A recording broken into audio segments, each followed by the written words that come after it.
Good morning students, कैसे हैं आप लोग। देखिए हम लोग आज नया चैप्टर शुरू करेंगे। चैप्टर का नाम है दोलन। क्या सर? दोलन मतलब ऑसिलेशन। दोलन मैंने क्यों लिखा पता है? क्योंकि इसका हिंदी वर्ड दोलन है और बचपन में मेरी मम्मी मुझे बोलती थी ऐसे गोद में लेके दो दो दो दो, समझ गए ना आप? हाँ, तो ऑसिलेशन। देखिए ऑसिलेशन का मीनिंग आप लोग सब जानते हैं क्या? सभी जानते हैं कि ऑसिलेशन का प्रैक्टिकल मीनिंग क्या है। प्रैक्टिकल मीनिंग है to and fro motion. To and fro मतलब सिंपल है। एक पेंडुलम लीजिए, इस पेंडुलम को, ये जो है बॉल, इसको यहां तक लाइए और छोड़ दीजिए, यहां तक लाइए और छोड़ दीजिए, तो ये ऐसा ऐसा ऐसा ऐसा ऐसा ऐसा होते रहता है ना?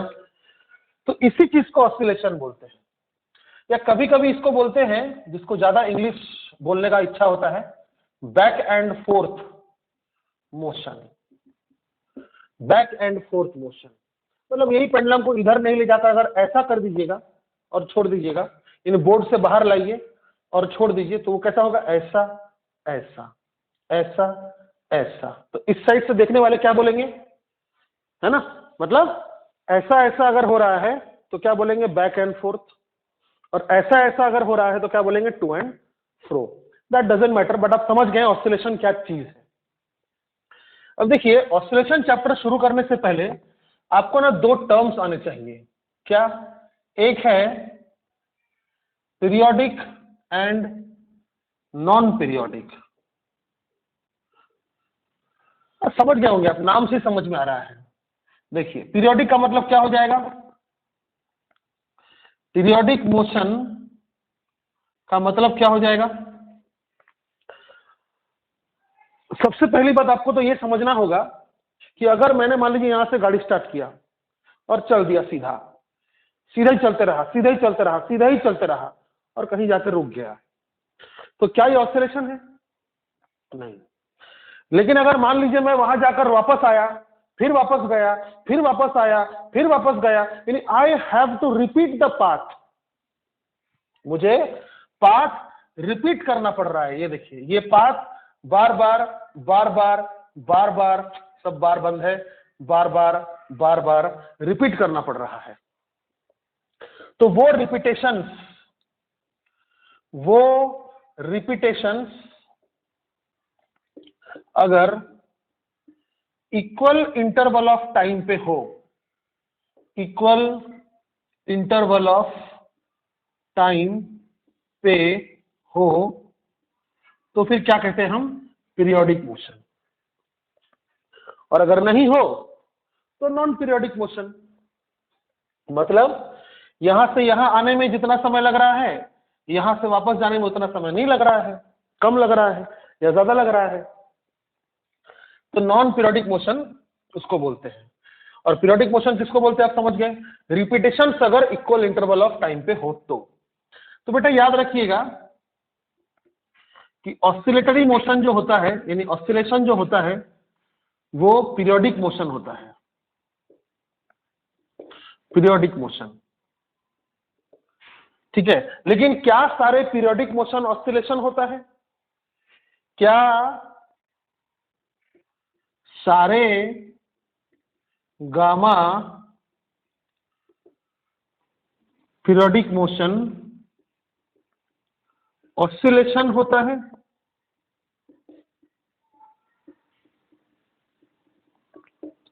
बोलिए, क्या सारे पीरियोडिक मोशन ऑसिलेशन होते हैं? होते हैं।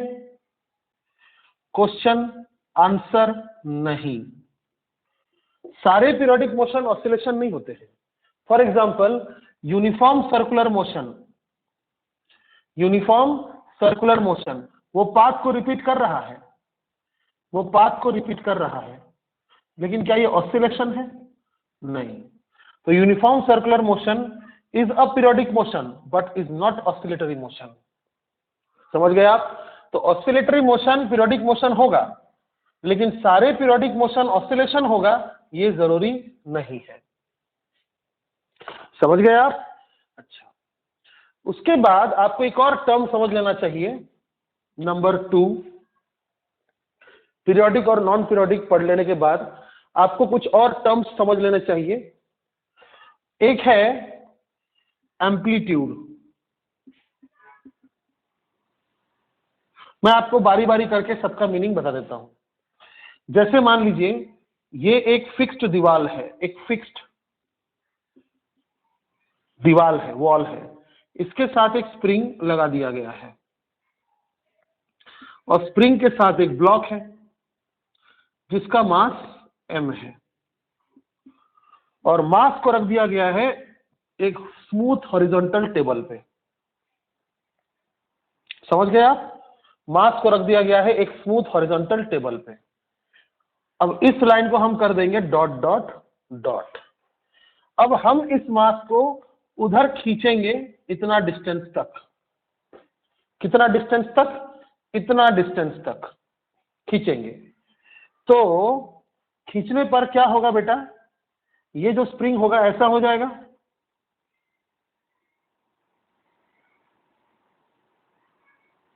हो जाएगा, स्प्रिंग ऐसा हो जाएगा और फिर यहां तक खींच के हम उसको छोड़ देंगे। तो ये स्प्रिंग उसके बाद क्या करेगा? ऐसा करेगा, खींचेगा, मास को खींचेगा। तो जब वो मास को खींचेगा तो वापस से वो स्प्रिंग जो है ऐसा हो जाएगा। और क्या ये जब यहां आएगा, ऐसा जब होगा, उसके बाद वो इधर नहीं जाएगा, रुकेगा नहीं कि रुक जाएगा? बताओ। यानी इस तरह से ये मास ऐसा स्टेट में आने पर क्या रुक जाएगा? समझ रहे हैं आप? आप इस मास को इधर खींच रहे हैं और फिर छोड़ दे रहे हैं, तो छोड़ देने के बाद ये मास वापस इधर जाएगा, तो क्या यहां पर रुक जाएगा? नहीं ना, वो और आगे जाएगा, है ना? कितना आगे जाएगा? अगर कोई लॉस ऑफ एनर्जी नहीं है तो वो इतना ही आगे इधर भी जाएगा। समझ गए आप? यानी ये स्प्रिंग जो है वो ऐसा पूरी तरह से दब जाएगा, जैसे खिंचाया था वैसा वो स्प्रिंग दबेगा भी। समझ गए आप? तो व्हाट इज एग्जैक्टली हैपनिंग? आपने पहले ब्लॉक को यहां तक खींचा, फिर छोड़ दिया, तो वो वापस ऐसा हुआ और फिर इतना दब गया। फिर क्या होगा? फिर ऐसा होगा, फिर ऐसा होगा, फिर ऐसा होगा। समझ गए आप? फिर ऐसा होगा, ऐसा होगा, ऐसा होगा, फिर ऐसा ऐसा ऐसा ऐसा। तो ये जो डिस्टेंस है, इससे बाहर वो मास जाएगा क्या? कभी भी। इस तरह से ऑसिलेट होते वक्त इससे बाहर वो मास जाएगा क्या? नहीं जाएगा। समझ गए आप? तो इस डिस्टेंस को हम क्या कहते हैं? एम्पलीट्यूड। समझ गए आप? So what is amplitude? Amplitude is maximum displacement. Amplitude is maximum displacement of an oscillating object. यहां पर ये मास ऑसिलेट हो रहा है, तो इस डिस्टेंस से ज्यादा डिस्टेंस कवर करेगा क्या? कभी भी नहीं। इससे ज्यादा इधर जाएगा क्या? नहीं। तो इस डिस्टेंस को हम क्या कहते हैं? मैक्सिमम डिस्प्लेसमेंट या फिर एम्पलीट्यूड। तो अगर मान लीजिए हमने एम्पलीट्यूड को कैपिटल ए से डिनोट किया, अगर हमने एम्पलीट्यूड को कैपिटल ए से डिनोट किया और इस लाइन को मान लिया रेफरेंस लाइन। रेफरेंस लाइन मतलब x इज इक्वल टू 0, तो ये कितना हो जाएगा बेटा? x is equal to plus a, है ना? अगर ये डिस्टेंस एम्पलीट्यूड है और 0 के राइट साइड में है तो कितना होगा ये distance? x is equal to plus a. और इधर वाला डिस्टेंस कितना हो जाएगा? फिर ये डिस्टेंस कितना हो जाएगा? x is equal to minus a. समझ गए आप? तो सुनिए, अभी ये जो लाइन है इसका नाम है मीन पोजीशन। क्या नाम है? Mean position. यानी मीन पोजीशन कभी भी बोला तो क्या समझोगे आप? x is equal to 0। समझ गए? और ये जो लाइन है इसका नाम है एक्सट्रीम पोजीशन। Extreme position. और ध्यान से देखो तो इस डायग्राम में एक ही एक्सट्रीम पोजीशन है क्या? नहीं, ये भी एक्सट्रीम पोजीशन है। समझे? तो कभी भी अगर आपको मीन पोजीशन कह रहा है तो आप क्या समझोगे, x इज इक्वल टू 0। लेकिन अगर आपको एक्सट्रीम पोजीशन कह रहा है तो आप दो चीज समझ सकते हो, राइट साइड वाला एक्सट्रीम पोजीशन प्लस a और लेफ्ट साइड वाला एक्सट्रीम पोजीशन माइनस a। तो ये दो चीज आप याद रखना। ऑसिलेशन में मीन पोजीशन मतलब ये वाला x इज इक्वल टू 0 और एक्सट्रीम मतलब ये और ये। ठीक है, एम्पलीट्यूड आप समझ गए।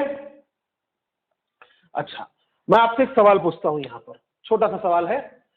जैसे मान लीजिए ये मान लीजिए एक स्प्रिंग है, ठीक है, और ये मान लीजिए एक मास है। ये मास के भार के वजह से, mg के वजह से ये स्प्रिंग थोड़ा लंबा हो गया होगा, है ना। ओरिजिनली स्प्रिंग कितना बड़ा था पता है आपको, इतना बड़ा था। ओरिजिनली स्प्रिंग इतना बड़ा था। यहां पर जब मैंने ये m मास लटकाया तो मास की भार के वजह से, mg की वजह से ये स्प्रिंग थोड़ा लंबा हो गया होगा। अभी ये मास ना यहां से नीचे जा रहा है ना यहां से ऊपर जा रहा है, इट इज एट इक्विलिब्रियम। अब मैं क्या करूंगा, इस मास को मैं थोड़ा नीचे खींचूंगा। कितना, x, थोड़ा सा नीचे खींचूंगा तो ये स्प्रिंग ऐसा दिखेगा। ठीक है, मैंने थोड़ा नीचे खींच दिया और नीचे खींच के मैं छोड़ दूंगा तो क्या होगा, मुझे पता है, आपको पता है क्या होगा। क्या होगा, ये ऊपर जाएगा। समझ गए आप। तो जब वो ऊपर जाएगा तो कितना ऊपर जाएगा, तो कैसा डायग्राम बनेगा आगे का। पहले तो ये मास यहां पर आएगा, यानी ये स्प्रिंग वापस ऐसा दिखेगा। लेकिन क्या यहां पर रुक जाएगा वो, नहीं, वो और ऊपर जाएगा। तो कितना ऊपर जाएगा, तो आपने उसको जितना नीचे खींचा था वो उतना ऊपर जाएगा। If we consider that there is no loss of energy, और स्प्रिंग ऐसा दिखेगा फिर। समझ गए। तो ये और ये क्या है, एक्सट्रीम पोजीशन है कि मीन पोजीशन है, एक्सट्रीम पोजीशन है। समझ गए आप। तो ये पॉजिटिव वाला एक्सट्रीम पोजीशन है और ये नेगेटिव वाला एक्सट्रीम पोजीशन है। और मीन पोजीशन कौन सा है, ये वाला, ये है आपका मीन पोजीशन। समझ गए आप। तो कभी भी आप जब डिस्प्लेसमेंट जब आप कैलकुलेट कीजिएगा तो मीन पोजीशन से कैलकुलेट कीजिएगा। समझ में आ गया। ये आपको मैं यहां लिख दे रहा हूं कि displacement is the distance measured from mean position. समझ गए आप। Displacement is the distance measured from mean position. इस चीज को आप अच्छे से लिख लो और इसका मतलब भी समझो। जैसे मान लो, समझो बात को, आपने क्या किया था, इस मास को आपने यहां तक खींचा था, अपने हाथ से पकड़ के खींचा था और फिर छोड़ दिया। तो जब वो यहां से यहां जा रहा था, जब वो यहां से यहां जा रहा था, उस बीच कुछ ऐसा भी हुआ होगा।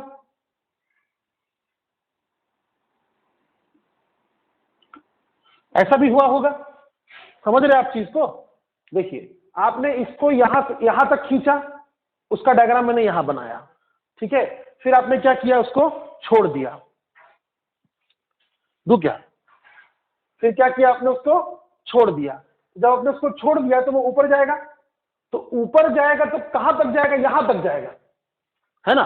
जब वो ऊपर जाएगा तो यहां तक जाएगा। लेकिन उस बीच वो यहां भी पहुंचा होगा, वो यहां भी पहुंचा होगा, वो यहां भी पहुंचा होगा, वो यहां भी पहुंचा होगा, है ना। तो किसी ने मान लीजिए आपसे पूछा कि जब वो यहां तक पहुंचा है उस समय डिस्प्लेसमेंट कितना है। तो बेटा मैंने यहां पर क्या लिखा है, displacement is the distance measured from mean position. अब ये आपका मीन पोजीशन है, तो मीन पोजीशन से आपको डिस्प्लेसमेंट मेजर करना है, यानी ये वाला x। समझ गए आप। यानी जब मास यहां पर रहेगा तो डिस्प्लेसमेंट कितना होगा, मीन पोजीशन से यहां तक का डिस्टेंस। समझ गए, समझ गए आप। तो क्या ये डिस्टेंस एम्पलीट्यूड है, क्या ये डिस्टेंस एम्पलीट्यूड है, नहीं। जब ये मास यहां रहेगा उस समय जो x होगा, उस समय जो डिस्प्लेसमेंट होगा वो मैक्सिमम होगा और वो होगा आपका एम्पलीट्यूड। यानी डिस्प्लेसमेंट एम्पलीट्यूड कहां होगा? एक्सट्रीम पोजीशन पे होगा। समझे? जब ये मास यहां पहुंच जाएगा तब यहां से जो डिस्टेंस होगा ये वाला, वो क्या होगा? एक्स मैक्सिमम कितना? -a। समझ गए आप? ठीक है, तो ये x इज इक्वल टू 0, ये x is equal to +a, ये x is equal to -a। समझ गए? ठीक है, एक बार फिर से पूछूं क्या? आपने इस मास को यहां तक खींचा और छोड़ दिया, अब वो मास इधर आ रहा है। इधर आते आते जब वो मास यहां तक पहुंचा था, आपने फोटो खींच लिया। क्या किया? एक पिक ले लिया। तो किसी ने आपसे पूछा कि डिस्प्लेसमेंट क्या है उस मास का, तो कितना होगा? इतना। Displacement is always measured from mean position. समझ में आ गया? ठीक है, ये मैं इतना जोर देकर इसलिए समझा रहा हूं बेटा, क्योंकि कभी कभी क्वेश्चन में क्या होता है, लिखा रहता है कि the mass is 3 centimetre from the extreme position. The mass is at 3 centimetre from the extreme position. तो गलती से बच्चे लोग क्या करते हैं, इसी 3 सेंटीमीटर को डिस्प्लेसमेंट मान लेते हैं। बच्चे भूल जाते हैं कि सर ने हमको सिखाया था कि डिस्प्लेसमेंट कभी भी एक्सट्रीम पोजीशन से कैलकुलेट नहीं करते, मीन पोजीशन से कैलकुलेट करते हैं। तो ये डिस्टेंस कितना होगा? कितना होगा? अगर पूरा डिस्टेंस एम्पलीट्यूड है और इतना डिस्टेंस 3 है, तो ये कितना होगा? a - 3। समझ गए आप? तो what is the displacement when the mass is here? Is it 3 centimetre और a - 3 centimetre? It's a - 3 centimetre. ठीक है, तो मजाक मजाक में हम आपको क्या पढ़ा रहे थे और कहां पहुंच गए देखो। तो सबसे पहले हमको क्या सिखाया हमने आपको कि डिस्प्लेसमेंट क्या होता है। तो क्या होता है displacement? It is the displacement क्या होता है बाबू? It is the distance measured from the mean position. And what is maximum displacement? It is the amplitude. Maximum displacement is amplitude. अच्छा, दूसरा, अब आप एक काम करो, इस चीज को लिख लो, पीरियोडिक मोशन को आप लिख लो, क्योंकि मैं मिटा रहा हूं। ठीक है, ये पीरियोडिक मोशन जो मैंने लिखा आपको एग्जांपल दिया, ये सब लिख लो।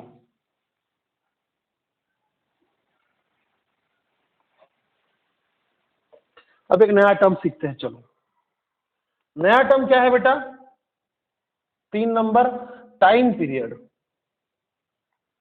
देखो, टाइम पीरियड तो स्टैंडर्ड 8 में ही पढ़ लिए थे। क्या? The time taken to cover one oscillation. The time taken to cover one complete oscillation, it is denoted as T. Its SI unit is second. अब समय है तो क्या होगा? सेकेंड ही होगा ना। एम्पलीट्यूड का एसआई यूनिट क्या है? ये तो डिस्प्लेसमेंट है, तो इसका एसआई यूनिट क्या होगा? मीटर। ठीक है, लेकिन देखिए समझ में तो आ गया कि एक पूरा ऑसिलेशन करने में जितना समय लगता है हम उसे टाइम पीरियड कहते हैं। कितना आसान है। बट मुसीबत क्या है, एक ऑसिलेशन कहते किसको है, यह समझना मुसीबत है। एक ऑसिलेशन कहते किसको है? तो चलिए बनाते हैं मीन पोजीशन, फिर बनाते हैं extreme position, x is equal to +a, फिर इधर बनाते हैं extreme position, x is equal to -a, और कहते हैं कि कोई एक बॉडी है जो यहां से पहले यहां गया, फिर यहां से यहां आया, फिर यहां से यहां गया, फिर यहां से यहां आया, एंड सो ऑन। तो बेटा इसी को कहते हैं वन ऑसिलेशन। क्या? किसको कहते हैं वन ऑसिलेशन? मीन पोजीशन से अगर शुरू कर रहा है कोई, तो दोनों एक्सट्रीम पोजीशन से हाथ मिलाने के बाद जब वापस वो मीन पोजीशन पर आएगा तो उसे कहते हैं एक ऑसिलेशन। अगर वो मीन पोजीशन से शुरू कर रहा है तो, समझे? यानी यहां से यहां इस एक्सट्रीम पोजीशन से हाथ मिला लिया, फिर वापस आएगा, इस एक्सट्रीम पोजीशन से हाथ मिलाएगा, फिर वापस चला जाएगा अपने ओरिजिनल पोजीशन पे। ये हो गया आपका वन ऑसिलेशन। इस एक ऑसिलेशन को पूरा करने के लिए जितना समय लगता है उसे कहते हैं हम टाइम पीरियड। समझ गए आप? तो बेटा आप मुझे बताओ, एक ऑस्सिलेशन में, इन वन ऑस्सिलेशन कितने एम्पलीट्यूड्स हैं, कितने एम्पलीट्यूड्स हैं, गिनो। देखो, एक एम्पलीट्यूड, दो एम्पलीट्यूड, तीन एम्पलीट्यूड, चार एम्पलीट्यूड। तो क्या मैं कह सकता हूं कि चार एम्पलीट्यूड्स को पूरा करने का समय, पूरा करने का समय को टाइम पीरियड कहते हैं, है कि नहीं? चार एम्पलीट्यूड्स को पूरा करने का समय को हम टाइम पीरियड कहते हैं। तो मुझे बताइए, एक एम्पलीट्यूड को आप कितना देर में पूरा करोगे? यानी मान लो एक ऑसिलेशन का टाइम पीरियड दिया हुआ है 8 सेकेंड, 8 सेकेंड, यानी यहां से यहां जाना, यहां से यहां आना, यहां से यहां, यहां से वापस यहां। तो एक एम्पलीट्यूड वो कितने देर में पूरा करेगा? 8/4, 2 सेकेंड। 2 सेकेंड में यहां पहुंचेगा, 2 सेकेंड में यहां पहुंचेगा, फिर 2 सेकेंड में यहां पहुंचेगा, वापस 2 सेकेंड में यहां पहुंचेगा। समझे आप? तो कोई भी एक एम्पलीट्यूड को पूरा करने के लिए कितना समय लगता है? T/4 second. तो ये हो गया आपका टाइम पीरियड। 4 नंबर है फ्रीक्वेंसी। सिंपल है, 1 सेकेंड में वो कितना बार ऑसिलेट कर रहा है। समझ गए? जैसे मान लीजिए किसी का टाइम पीरियड है आधा सेकेंड, यानी आधे सेकेंड में वो एक ऑसिलेशन पूरा कर लेता है, आधे सेकेंड में। तो 1 सेकेंड में कितना बार ऑसिलेशन करेगा? 2 बार। तो 2 इज द फ्रीक्वेंसी। तो it is number of oscillations, number of oscillations completed in 1 second. समझे? इसका ऐसा यूनिट क्या होगा? पर सेकेंड, या फिर साइंटिस्ट के नाम पे हर्ट्ज। समझ गए आप? तो पहले हमने आपको सिखाया कि पीरियोडिक मोशन किसे कहते हैं। पीरियोडिक मोशन उसे कहते हैं जो अपने पाथ को इक्वल टाइम में रिपीट करता रहे। फिर हमने आपको सिखाया कि ऑसिलेशन में एम्पलीट्यूड किसे कहते हैं, मीन पोजीशन किसे कहते हैं, डिस्प्लेसमेंट किसे कहते हैं, एक्सट्रीम पोजीशन किसे कहते हैं। फिर हमने आपको सिखाया टाइम पीरियड किसको कहते हैं। फिर हमने आपको सिखाया कि एक ऑसिलेशन में 4 एम्पलीट्यूड होता है और एक ऑसिलेशन को पूरा करने का समय को हम टाइम पीरियड कहते हैं। इसका मतलब टाइम पीरियड वो समय है जिसमें 4 एम्पलीट्यूड पूरे हो रहे हैं। इसका मतलब एक एम्पलीट्यूड को पूरा करने में कितना समय लगेगा? T/4। और लास्ट में हमने आपको सिखाया फ्रीक्वेंसी किसे कहते हैं, नंबर ऑफ ऑसिलेशंस मेड पर सेकेंड। ठीक है। अब कभी कभी क्या है बेटा, ऑसिलेशन को हम कभी कभी बोलते हैं वाइब्रेशन, कभी कभी बोलते हैं साइकिल्स, साइकिल्स। ठीक है। तो ये सब कॉमन टर्म्स है जो लोग यूज करते हैं ऑसिलेशन के बारे में बताने के लिए। आप ये पूरे चीजें, मुझे यकीनन ये चीज यकीन है पूरी तरह से कि आप ये सब कुछ सीख गए। बस एक चीज याद रखिएगा कि displacement is always measured from mean position. ठीक है। तो ये था दोलन का इंट्रोडक्शन। अब देखिए, चैप्टर का नाम है ऑसिलेशन, लेकिन इसके बाद हम पढ़ेंगे एक नए नाम से। बताइए वो क्या नाम है? हर किताब में देखिएगा आप, एनसीईआरटी में भी देखिएगा आप, चैप्टर का नाम है ऑसिलेशन। एक पेज में ये सब इंट्रोडक्शन दे देता है, लेकिन उसके बाद तुरंत चैप्टर का नाम वो बदल देता है। बताओ, it is simple harmonic motion, है ना? It is simple harmonic motion. तो हम आपको आज वही पढ़ाएंगे, ऑसिलेशन को हम सिंपल हार्मोनिक मोशन कब कहते हैं। चलिए, बहुत सिंपल है। What is simple harmonic motion, SHM। What is SHM, ये हम आपको पढ़ाएंगे, ठीक है। तो चलिए एक डायग्राम हम अब बना देते हैं। ये मान लीजिए फिक्स्ड है, फिक्स्ड सपोर्ट है, दीवार है, और ये मान लीजिए टेबल है, स्मूथ टेबल, स्मूथ,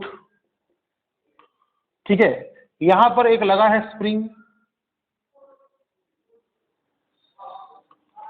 और इसके साथ हमने बांध दिया है एक मास M। अब ये हो जाएगा इसका मीन पोजीशन। इस समय स्प्रिंग जो है कुछ भी खींचा हुआ नहीं है, अनस्ट्रेच्ड, नेचुरल लेंथ में है वो, नेचुरल लेंथ, ठीक है। स्प्रिंग अपने नेचुरल लेंथ में है, यानी ना ही वो इलोंगेटेड है और ना ही वो कंप्रेस्ड है, वो अपने नेचुरल लेंथ में है, ठीक है। हाँ, फिर क्या करना है बेटा, मास को ना राइट साइड खींचिए, मास को आप खींचिए, यहां तक खींचिए। ये डिस्टेंस मान लीजिए x है, खींचिए, खींच लिया मैंने मास को यहां तक, तो स्प्रिंग दिखेगा ऐसा,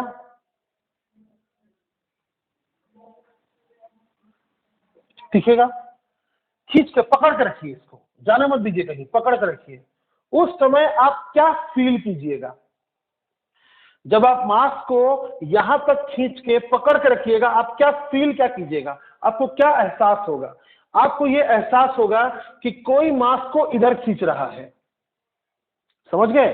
यानी जब आप इस स्प्रिंग को इस तरफ खींचिएगा तो आपको एहसास होगा कि कोई उसको इधर खींच रहा है, समझ गए। क्योंकि जब आप इसको छोड़ दीजिएगा तो वापस जब ये स्प्रिंग ऐसा हो जाएगा, तो इस पोजीशन से इस पोजीशन तक आने के लिए फोर्स चाहिए कि नहीं चाहिए? चाहिए। तो किसने दिया फोर्स? मैंने ही दिया। कब? जब मैंने उसको यहां से यहां तक खींचा था, उस समय इस दिशा में एक फोर्स डेवलप हो रहा था। जब हमने इसे छोड़ दिया तो वो डेवलप्ड फोर्स की वजह से ये मास यहां आ जाएगा, समझे। फिर सर यहां वो कैसे जाएगा? वो बात की बात है बेटा, वो यहां इधर इसलिए जाता है क्योंकि उसके पास इनर्शिया होता है। मैं आपको वो आराम से एक्सप्लेन करूंगा, फिलहाल आप इस बात पर ध्यान दीजिए कि जब हम उस स्प्रिंग को इधर खींचते हैं, एक्स का डायरेक्शन क्या है? देखो तो, x is always measured from mean position, तो एक्स का डायरेक्शन राइट साइड है। उस समय स्प्रिंग के अंदर किधर डेवलप हो रहा था फोर्स? लेफ्ट साइड में। तो उसे कहते हैं हम रिस्टोरिंग फोर्स।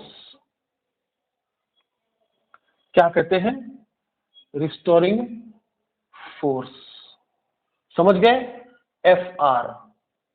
तो एक चीज देखिए, क्या आपको यह यकीन हो रहा है कि हम अगर ये मास को यहां तक नहीं खींच के और थोड़ा खींचे होते, और थोड़ा खींचे होते, तो ये वाला फोर्स थोड़ा और डेवलप हुआ रहता?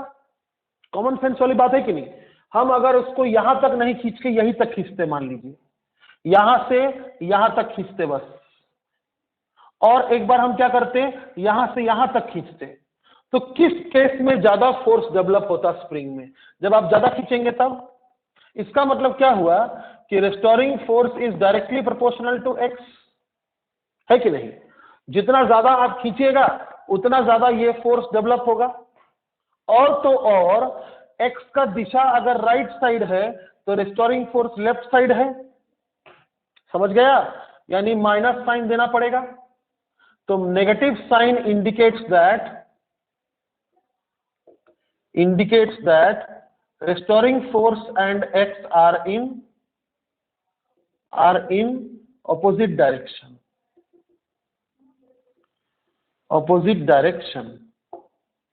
ठीक है। तो ये कैसा बन गया? अगर हम ये जो सिंबल है प्रोपोर्शन का, इसको अगर हटा दें तो एक कांस्टेंट आएगा। मान लीजिए के, वेयर के is a positive constant known as force constant. ठीक है, फोर्स कांस्टेंट। ठीक है, हाँ, तो k क्या हो जाएगा बेटा formula, minus of F R by x, minus of F R by x, है ना। लेकिन k तो पॉजिटिव कांस्टेंट था, इसलिए हम यहां पर लगा देंगे मॉड्यूलस, मतलब नेगेटिव आया भी तो हम उसका वैल्यू से मतलब रखेंगे। तो k का फॉर्मूला है restoring force by displacement. Unit क्या होगा फिर, न्यूटन पर मीटर। समझ में आया? हाँ, तो ये स्प्रिंग का फोर्स कांस्टेंट है k, फोर्स कांस्टेंट k है। क्या मतलब है, अगर मैंने आपको बोला अ spring of force constant k, अरे इसका आंसर दूंगा, घबराइए मत। अ spring of force constant k, क्या मीनिंग है इसका? इसका मीनिंग है कि उस स्प्रिंग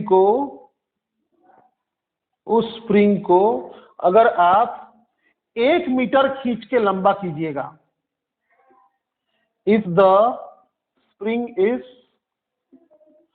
स्ट्रेच्ड और कॉम्प्रेस्ड, खींचकर लंबा कर सकते हैं और दबाकर छोटा भी कर सकते हैं, और compressed by 1 metre, then it develops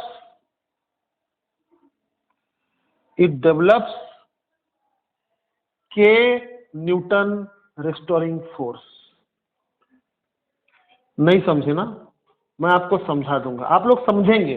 अगर मैं यहां पर नंबर लिखूं तो आप लोग समझेंगे। मान लीजिए लिखा हुआ है अ spring of force constant 8 Newton पर मीटर, तो क्या मीनिंग निकलता है इसका? इसका मीनिंग ये निकलता है कि स्प्रिंग को अगर 1 मीटर खींच के लंबा किया जाए या 1 मीटर दबाकर छोटा किया जाए तो उसके अंदर 8 न्यूटन का फोर्स डेवलप होगा। समझ गए? तो स्प्रिंग अगर कड़क है, कड़क मतलब उसको दबाना मुश्किल हो रहा है, उसको खींचना मुश्किल हो रहा है, तो उसका k ज्यादा होगा। यानी k डिसाइड्स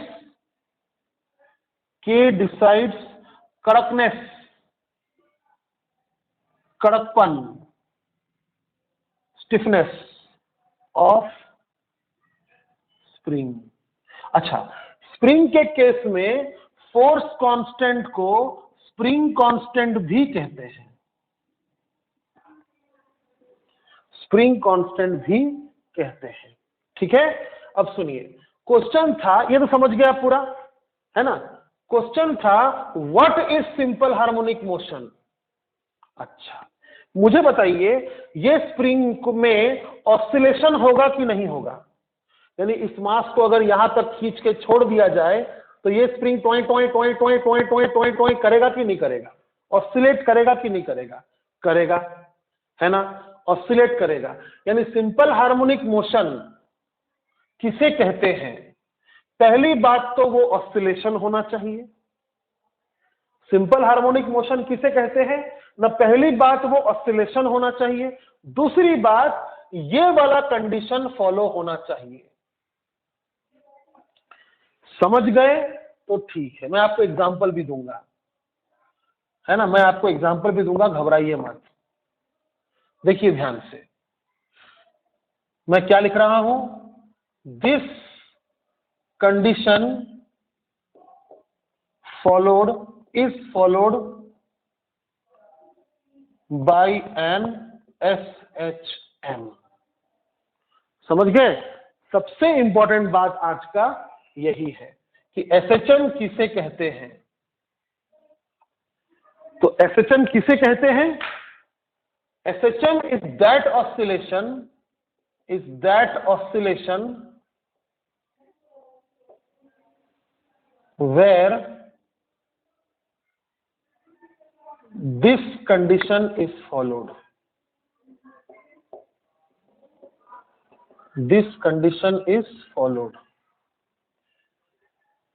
इसको आप अच्छे से लिख लीजिए, ठीक है। मैं लिंक तोड़ना नहीं चाह रहा था, इसलिए मैं इसके बाद ये लिखा और आपको मैंने फोर्स कांस्टेंट भी समझा दिया।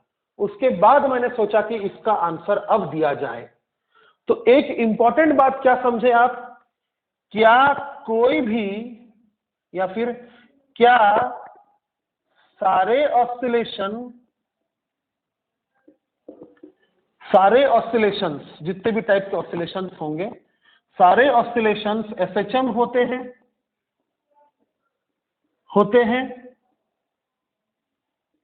क्वेश्चन आंसर नहीं, सारे ऑसिलेशंस एसएचएम नहीं होते हैं। वही ऑसिलेशन एसएचएम होते हैं जो इस कंडीशन को फॉलो करे। समझ गए? तो एक और क्वेश्चन, क्या सारे एसएचएम ऑसिलेशन होते हैं?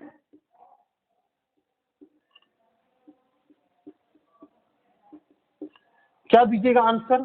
जी हाँ, ठीक है, सारे एसएचएम ऑसिलेशन होते हैं। एसएचएम जो है वो ऑसिलेशन होना चाहिए और इस कंडीशन को अगर फुलफिल किया तो वो एसएचएम कहलाता है, ठीक है। अब मैं आपको एक क्वेश्चन कराऊंगा,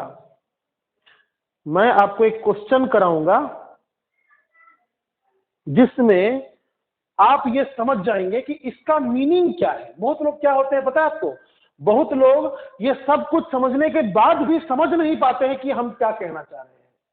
सर ये कंडीशन आपने जैसा लगा मुझे, सर किसी भी केस में आप अगर खींचिएगा तो ये कंडीशन तो फुलफिल होगा ही, फिर तो सारे ऑसिलेशन एसएचएम ही हुए, ऐसा लगता है लोगों को। इसीलिए मैं आपको एक क्वेश्चन कराऊंगा जो जेडब्ल्यू और नीट में आया था। तो स्टेट वाले भी, सीबीएसई वाले भी इस क्वेश्चन को ध्यान से देखें, तभी आपको समझ जाएगा कि भाई ऑसिलेशन का बेसिक मीनिंग क्या है, एसएचएम का बेसिक मीनिंग क्या है। वो एग्जांपल करवा के हम इस वीडियो को खत्म कर देंगे। फिर आप क्या कीजिएगा, अपने बुक से जहां तक मैंने आपको पढ़ाया उतना पढ़िएगा और नोट्स बनाइएगा, है ना। खाली समय का मौका है, इसको जाने मत दीजिए, इसमें जितना हो सके पढ़ लीजिए। क्वेश्चन सुनिए जल्दी से, बैटरी खत्म हो रहा है फोन का। क्वेश्चन सुनिए, यहां पर है एक स्टार ए, मास इसका दिया हुआ है m, ठीक है, और यहां पर है एक स्टार बी, उसका भी मास है m, ठीक है। बीच में है एक छोटा सा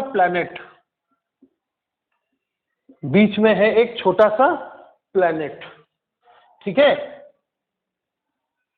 अच्छा, उसका नाम छोड़िए, प्लैनेट पी, और ये डिस्टेंस जो है वो है मान लीजिए r, और ये डिस्टेंस भी है मान लीजिए r।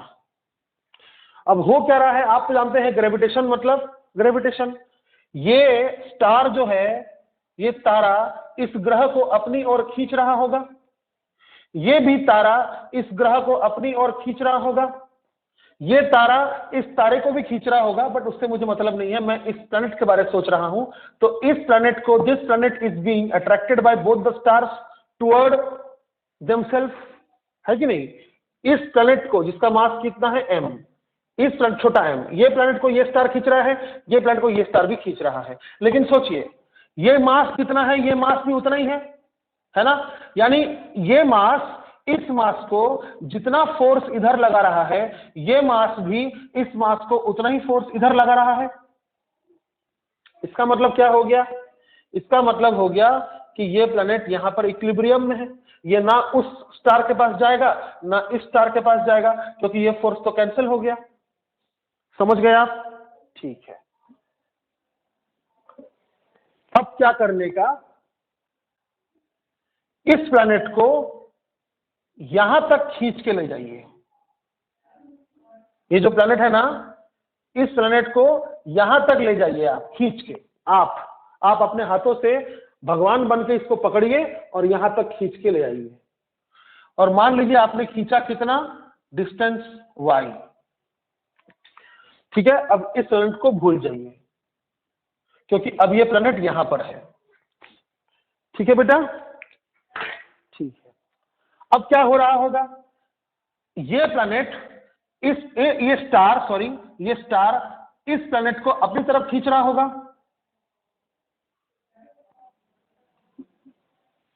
है ना। और ये प्लैनेट भी ये स्टार भी इस प्लैनेट को अपनी तरफ खींच रहा होगा ना भाई, ग्रेविटेशन की वजह से। तो इस कारण से क्या होगा, देखिए ध्यान से, अगर मान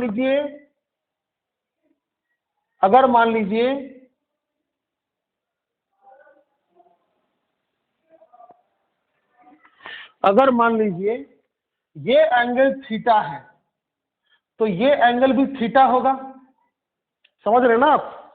हाँ, तो इस फोर्स का दो कंपोनेंट निकलेगा, एक इधर F sin थीटा और इधर F cos थीटा। इस फोर्स का भी दो कंपोनेंट निकलेगा, एक इधर F sin थीटा और एक इधर F cos थीटा। तो कितना हो गया, 2F cos थीटा, है ना। इस फोर्स का F cos थीटा और इस फोर्स का F cos थीटा, दोनों का डायरेक्शन सेम था, मैंने ऐड कर दिया 2F cos थीटा।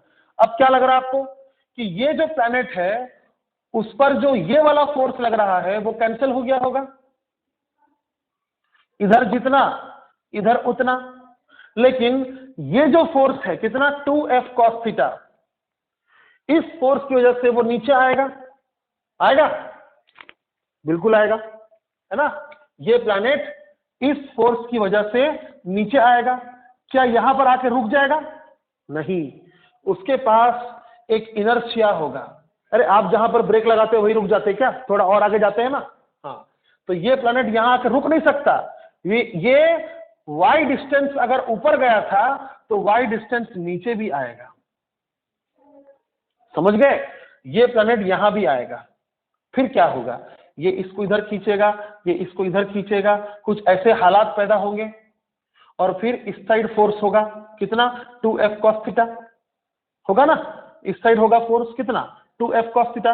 तो फिर ये प्लैनेट अब इधर जाएगा, यानी ये प्लैनेट को ओरिजिनली जो यहां पर था, जब आपने उसको यहां पर छोड़ दिया लाके, तो ये ऐसा होगा, ये नहीं होगा, बताइए। नहीं समझ में आया तो पूछिए कमेंट्स में, ये ऐसा होगा कि नहीं होगा। तो इज इट ऑस्सिलेशन,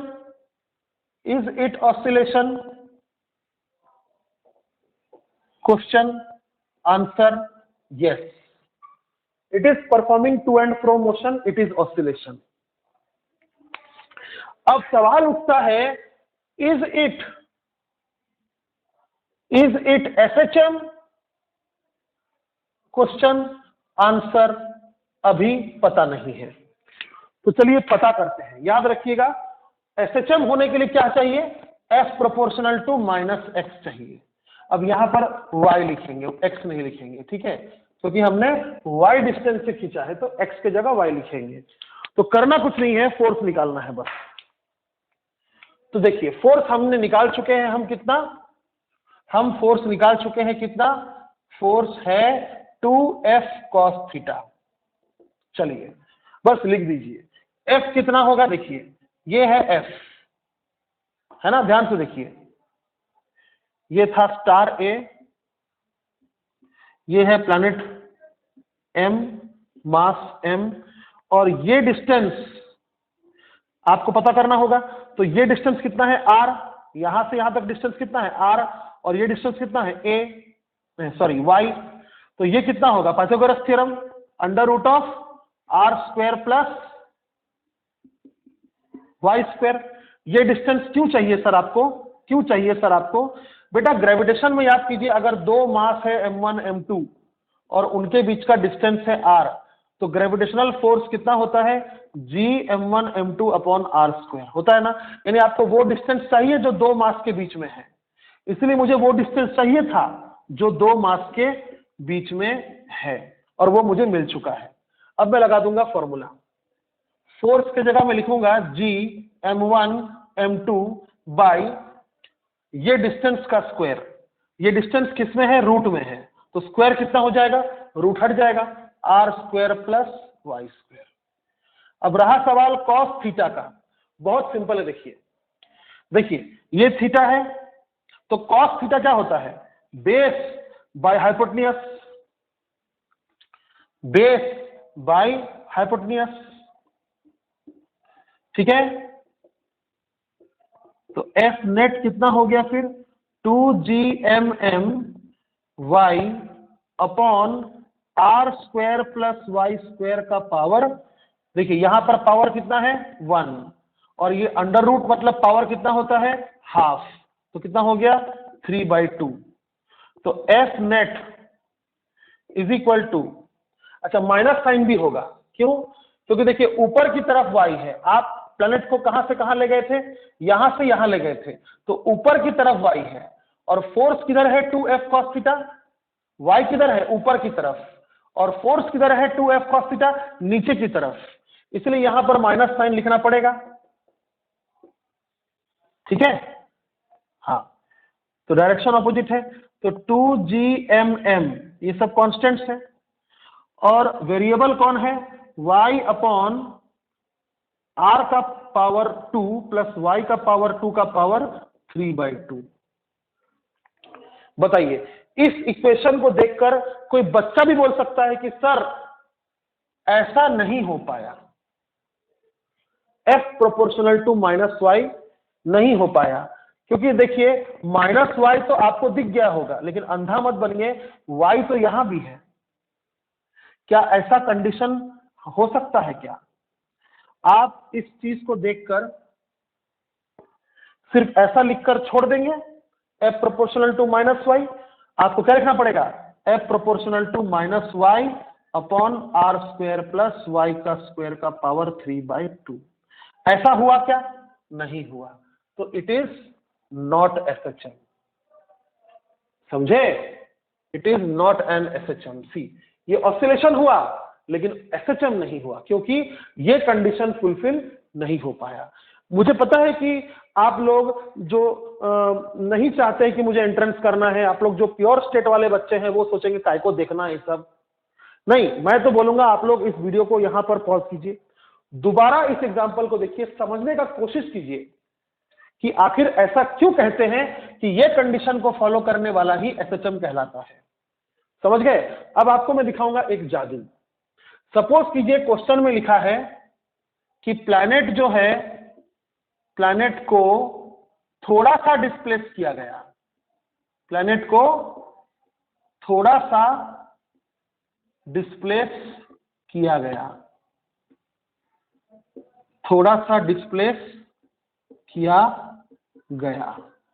कहने का मतलब क्या है, प्लैनेट का ओरिजिनल पोजीशन कौन सा था, ये वाला, तो आप इसको कहां तक लेकर गए, यहां तक, तो उतना दूर लेकर मत जाइए, थोड़ा सा डिस्प्लेस कीजिए, मतलब ये y बहुत ज्यादा नहीं हो। इसका मीनिंग क्या होगा, y इस r के सामने, जो डिस्टेंस है r, इसके सामने बहुत छोटा हो। समझ गए? y जो है, इसका जो वैल्यू है इस r के सामने बहुत छोटा हो। तो ऐसा अगर हुआ कि y जो है वो r से बहुत छोटा है, तो ध्यान से देखिए यहां जो डिनोमिनेटर में जो आया है r square plus y square का पावर 3/2। सोचिए y अगर r से बहुत छोटा है, y अगर r से बहुत छोटा है, तो y स्क्वायर जो होगा वो r स्क्वायर से बहुत छोटा होगा, है ना। तो r square plus y square यानी 2 प्लस 0.000000000000002 कितना होगा, लगभग 2। यानी इसके सामने आप इसको नेग्लेक्ट कर सकते हैं। समझ गए आप? बिल्कुल समझ गए। तो मैं क्या करूंगा, इस एक्सप्रेशन को मैं दोबारा लिखूंगा, ये जो एक्सप्रेशन है ना, मैं इसको दोबारा लिखूंगा कि एफ नेट कितना आया था, -G अच्छा 2 भी है, minus 2gmm into y upon r square plus y square का पावर 3/2। और मैं फिर अपना समझ लगाऊंगा कि अगर क्वेश्चन में लिखा है कि प्लैनेट को बहुत कम डिस्प्लेस किया गया है, जिसका मीनिंग निकल रहा है कि ये जो डिस्टेंस है वाई ये आर के सामने बहुत छोटा है, तो इस एक्सप्रेशन के जो डिनोमिनेटर है, डिनोमिनेटर में मैं वाई स्क्वायर को निग्लेक्ट कर सकता हूं, नेग्लेक्टिंग वाई स्क्वायर। क्यों? क्योंकि वाई बहुत छोटा है आर से, ऐड करने का कोई फायदा नहीं। तो ये इक्वेशन क्या बन जाएगा, f net is equal to minus 2gmm upon r square, y square तो मैंने नेग्लेक्ट कर दिया, और पावर कितना है 3/2, ये 2 और ये 2 कैंसिल हो जाएगा, तो कितना बचेगा, f net minus 2gmm into y upon r cube. अब देखिए आर क्यूब तो कांस्टेंट है ना, ये डिस्टेंस चेंज हो रहा है क्या, नहीं, तो इस कांस्टेंट को मैं ये कांस्टेंट के साथ घुसा देता हूं। अब इसको देखकर कोई भी बोलेगा कि हां sir f net proportional to minus y है, तब ये आंसर हो जाएगा यस। समझ में आया? यानी if the planet is displaced very less, यानी if this y is very small as compare to r, तब ये ऑसिलेशन एसएचएम होगा। लेकिन अगर ऐसा क्वेश्चन में नहीं लिखा है कि हम थोड़ा सा डिस्प्लेस कर रहे हैं, तो ये एसएचएम नहीं होगा, क्योंकि उस समय एफनेट जो होगा वो इस तरह होगा, इस तरह नहीं होगा। तो होप सो आप समझ गए हैं। प्लीज इस चीज को आप दोबारा देखिए, तिबारा देखिए, फिर भी अगर समझ में ना आए तो मुझसे जरूर पूछिए, ठीक है? ठीक है, राइट साइड में मैंने कुछ लिखा है, हाँ ज्यादा नहीं लिखा था, ठीक है? चलिए थैंक यू। प्लीज इस जो ये जो मैंने आपको एक्सप्लेन किया क्वेश्चन, ये नीट में आया था, ये जेडब्ल्यू में आया था, ये एमएचसीटी में भी आया था, तो स्टेट बोर्ड वाले इसको दोबारा, तिबारा, चौबारा, 5 बारा, 6 बारा समझने का कोशिश कीजिए।